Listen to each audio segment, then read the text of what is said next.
ದರ್ಶನ ಜಾಮೀನು ರದ್ದತಿಗೆ ಸರ್ಕಾರದ ಪರ ವಕೀಲರು ವಾದ ಏನಿದೆ? ಸುಪ್ರೀಂ ಕೋರ್ಟ್ನಲ್ಲಿ ವಾದವನ್ನ ಮಂಡಿಸಿದ್ದ ಸರ್ಕಾರದ ಪರ ವಕೀಲರು ಜಾಮೀನು ಕೊಡಲು ಹೈಕೋರ್ಟ್ ಆತುರವನ್ನ ತೋರಿದೆ ಅಂತ ಸದ್ಯ ಸುಪ್ರೀಂ ಕೋರ್ಟ್ ಕೂಡ ಚಾಟಿ ಬೀಸಿತ್ತು.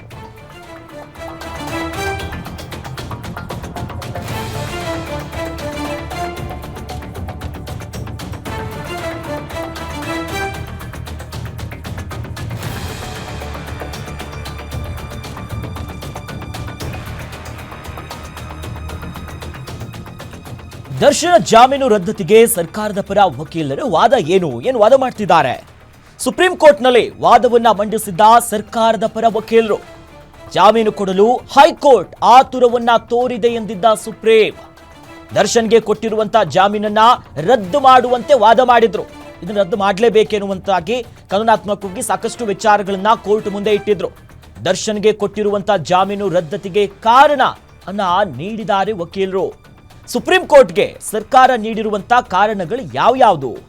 ಸುಪ್ರೀಂ ಕೋರ್ಟ್ಗೆ ಲಿಖಿತ ವಾದವನ್ನ ಸಲ್ಲಿಸಿರುವ ಸರ್ಕಾರದ ಪರ ವಕೀಲರು ಅನೇಕ ವಿಚಾರಗಳನ್ನ ಕೊಟ್ಟಿದ್ದಾರೆ. ಅದು ಕೂಡ ಲಿಖಿತವಾಗಿ ತಮ್ಮ ವಾದವನ್ನ ಮಂಡಿಸಿದ್ರು.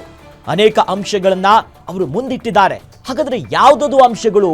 ಆ ವಿಚಾರದಲ್ಲಿ ಏನೇನು ಉಲ್ಲೇಖ ಆಗಿದೆ ಅದನ್ನ ಬಹಳ ಪ್ರಮುಖವಾಗಿ ನಾವು ಗಮನಿಸ್ತಾ ಹೋಗುದಾದ್ರೆ, ರೇಣುಕಾ ಸ್ವಾಮಿ ಕೊಲೆ ನಡೆದ ಸ್ಥಳದಲ್ಲಿ ಆರೋಪಿಗಳಿದ್ರು. ಎಲ್ಲಿ ಕೊಲೆ ಆಗಿತ್ತು ಆ ಸ್ಥಳದಲ್ಲಿ ಆರೋಪಿಗಳು ಇದ್ರು ಅನ್ನೋದಾಗಿ ತನಿಖೆಯಿಂದ ಬಯಲಾಗಿದೆ. ಪಟ್ಟಣಗೆರೆಯ ಶೆಡ್ಗೆ ಆರೋಪಿಗಳು ಬಂದಿದ್ರು. 5 ಅದನ್ನು ನೋಡಿದ್ದಾರೆ. ಆರೋಪಿಗಳ ಬಟ್ಟೆ ಮೇಲೆ ಈಗ ಹತ್ಯೆಯಾಗಿರುವಂತ ರೇಣುಕಾ ಸ್ವಾಮಿಯ ರಕ್ತದ ಕಲೆ ಪತ್ತೆಯಾಗಿದೆ. ಇದು ಹೆಂಗ್ ಗೊತ್ತಾಯ್ತು? DNA ಇಂದ ರಕ್ತದ ಕಲೆ ಕೂಡ ಕನ್ಫರ್ಮ್ ಆಗಿದೆ. ಇದು ಸರ್ಕಾರಿ ಪರ ವಕೀಲರು ಲಿಖಿತ ರೂಪದಲ್ಲಿ ಕೊಟ್ಟಿರುವಂತ ವಾದ. ಇದು ಸುಪ್ರೀಂ ಕೋರ್ಟ್ ಮುಂದಿಟ್ಟಿದ್ದಾರೆ ಈ ಅಂಶಗಳನ್ನ. ಕೊಲೆಯಲ್ಲಿ ಪವಿತ್ರ ಗೌಡ ದರ್ಶನ್ ಸಕ್ರಿಯವಾಗಿ ಭಾಗಿಯಾಗಿದ್ರು. ಪಟ್ಟಣಗೆರೆಯ ಶೆಡ್ನಲ್ಲಿ ರಕ್ತದ ಕಲೆ DNA ಮೂಲಕ ಮ್ಯಾಚ್ ಆಗಿದೆ. ಘಟನಾ ಸ್ಥಳದಲ್ಲಿ ಅವರಿದ್ರು. ಅದಕ್ಕೆ ಪೂರಕವಾಗಿರುವಂತಹ ಸಾಕ್ಷಿಗಳು ಲಭ್ಯವಾಗಿದೆ. ಕೊಲೆ ನಡೆದ ಸ್ಥಳದಿಂದ ಮಣ್ಣಿನ ಮಾದರಿಯನ್ನ ಸಂಗ್ರಹಿಸಲಾಗಿದೆ. ಅಲ್ಲಿರುವಂತಹ ಆ ಸಾಯಿಲ್ ಸ್ಯಾಂಪಲ್ ಅನ್ನ ಕಲೆಕ್ಟ್ ಮಾಡಿರ್ತಾರೆ. ಆ ಶೂ ಎಲ್ಲವನ್ನ ಅಲ್ಲಿಗೆ ನೋಡಿರ್ತಾರೆ. ಆರೋಪಿಗಳ ಚಪ್ಪಲಿಯ ಮಣ್ಣಿನ ಮಾದರಿ ಸ್ಥಳಕ್ಕೂ ಹೋಲಿಕೆ ಆಗಿದೆ. ಅಲ್ಲಿರುವಂತಹ ಮಣ್ಣು ಇವರ ಚಪ್ಪಲಿ ಶೂ ಅಲ್ಲಿರುವಂತಹ ಮಣ್ಣುಗಳನ್ನ ಟೆಸ್ಟ್ ಮಾಡಿದಂತ ಸಂದರ್ಭದಲ್ಲಿ ಅದು ಕೂಡ ಪ್ರೂವ್ ಆಗಿದೆ. A2 ದರ್ಶನ ಚಪ್ಪಲಿಯ ಮಣ್ಣಿನ ಮಾದರಿ ಹೋಲಿಕೆ ಆಗಿದೆ. ಅಂದ್ರೆ ಅವ್ರು ಅಲ್ಲೇ ಇದ್ರು ಆ ಘಟನಾ ಸ್ಥಳದಲ್ಲಿ ಅನ್ನೋದಕ್ಕೆ ಸೈಂಟಿಫಿಕ್ ಆಗಿರುವಂತ ಒಂದಿಷ್ಟು ಸಾಕ್ಷ್ಯಗಳಿದು. ಇನ್ನು ಆರೋಪಿ ನಂಬರ್ 4 ರಾಘವೇಂದ್ರ, A5 ಆಗಿರುವಂತ ನಂದೀಶು, A11 ಆಗಿರುವಂತ ನಾಗರಾಜು ಇದ್ದಿದ್ದು ಕೂಡ ಗೊತ್ತಾಗಿದೆ. ಇವರೆಲ್ಲ ಅಲ್ಲಿದ್ರು. ಹೈಕೋರ್ಟ್ ಜಾಮೀನು ತೀರ್ಪು ಕೊಟ್ಟಿರೋದು ಸರಿಯಾಗಿಲ್ಲ. ಇದು ಸರ್ಕಾರಿ ಪರ ವಕೀಲರು ಸುಪ್ರೀಂ ಕೋರ್ಟ್ ಮುಂದೆ ಇಟ್ಟಿರುವಂತಹ ವಿಚಾರಗಳು. ಪ್ರಕರಣದಲ್ಲಿ ಸಿಕ್ಕಿರುವಂತಹ ದಾಖಲೆಗಳಿಗೆ ವಿರುದ್ಧವಾಗಿದೆ. ಕೊಲೆಗೆ ಬಳಸಿದಂತ ಆಯುಧಗಳು ಮಾರಕವಲ್ಲ ಅಂತ ಹೇಳಿರೋ ತಪ್ಪಿದು. ಮೃತನ ಮೇಲಿನ ಗಾಯಗಳು ಇದನ್ನ ಸುಳ್ಳಾಗಿಸ್ತವೆ.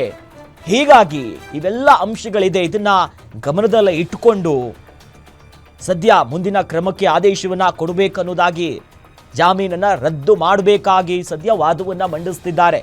ಯಾಕಂದ್ರೆ ಪ್ರಕರಣದ A1, A2 ಆಗಿರುವಂತಹ ದರ್ಶನ್ ಜೊತೆಲಿ ಇತರ ಆರೋಪಿಗಳು A4, 11 ಎಲ್ಲರೂ ಕೂಡ ಘಟನಾ ಸ್ಥಳದಲ್ಲಿ ಇದ್ರು ಅನ್ನೋದಕ್ಕೆ ಸಾಕ್ಷ್ಯ ಇದೆ.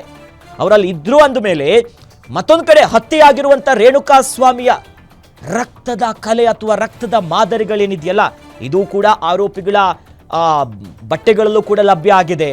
ಜೊತೆಲಿ ಆ ಸ್ಪಾಟಲ್ಲೇ ಅವ್ರು ಇದ್ರು ಅನ್ನೋದಕ್ಕೂ ನಮ್ಮ ಹತ್ರ ಸಾಕ್ಷಿ ಇದೆ. ಇದು ತನಿಖೆಯಲ್ಲಿ ಬಯಲಾಗಿದೆ. ಹೀಗಾಗಿ ಇವೆಲ್ಲವನ್ನ ಗಮನದಲ್ಲಿ ಇಟ್ಕೊಂಡು ಘನ ನ್ಯಾಯಾಲಯ ಬೇಲನ್ನ ರದ್ದು ಮಾಡಬೇಕನ್ನೋದಾಗಿ ಸರ್ಕಾರ ಪರ ವಕೀಲರು ವಾದ ಮಾಡ್ತಿದ್ದಾರೆ. ಅವರು ವಾದಗಳಿದ್ದು ಸುಪ್ರೀಂ ಕೋರ್ಟ್ನಲ್ಲಿ.